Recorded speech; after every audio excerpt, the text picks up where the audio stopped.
What to do when you don't feel like studying. हमारे दिन ऐसे गए हैं जहाँ पर हमारे मन ही नहीं होता पढ़ने के लिए, या फिर we are not so much productive as we thought it. So this is an major problem for an individual student. इसे टैकल कैसे करें? हमें प्रॉब्लम तो पता है, we do not have an particular solution और solid solution for this problem. So you can add up some of the things to your schedule to maximize your potential or to overcome the loop of procrastination. जैसे कि मैं करता था, for an example, if I am taking law and devoting major 2 hours of my early morning towards law और मुझे ऐसा मन नहीं हो रहा है पढ़ने के लिए, सो मैं सीधा सीधा एक काम करता था, फ़ोन खोल के वन शॉट रिविजन देखता था। By keeping all the books aside, सिर्फ खाली वन शॉट रिविजन देखता था।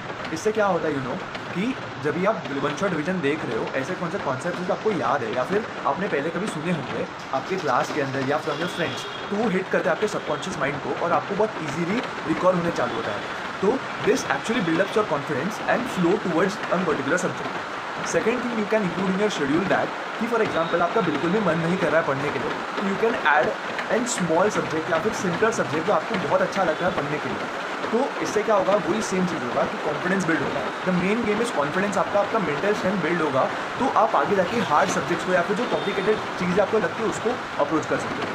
तीसरी जो फेवरेट चीज़ जो एक्चुअली मैं यूज़ करता था मेरे प्रिपरेशन के टाइम पे वॉज दैट, जब भी मैं कौन सा भी थियोरेटिकल सब्जेक्ट पढ़ता था तो I just walk and read in the sense जोर जोर से बोल के पढ़ता था। इससे क्या होता था, मेरे को words by word by heart हो जाता था, मेमोराइज हो जाता था और वो ऐसी एक रिफ्लेक्शन मेरे दिमाग के अंदर बैठ चुकी थी बुक के कि आई नो कि कौन से चीज़ पे कौन सा आंसर है, कौन से पेज पे कौन सा आंसर है। तो this is my personal experience by doing this. You can also add up in your schedule.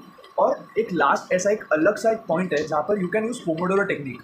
If you don't know तो इसके अंदर होता क्या है, you set up an time for example 25 minutes और उसके अंदर आप एक कॉन्सेप्ट या फिर कौन सा भी एक पार्ट खत्म करते हो और 25 मिनट जैसे ही खत्म हो उसके बाद एक 5 मिनट का ब्रेक लेते हो। तो you just keep getting 25 minutes जैसे ही आपको लगता है। तो इससे क्या होता है, अगर कोई भी आदमी पूरे घंटे नहीं बैठ सकता तो can get an approach for pomodoro technique. या फिर एक और टेक्निक है which is also right 80-20 technique which is given by Pareto principal.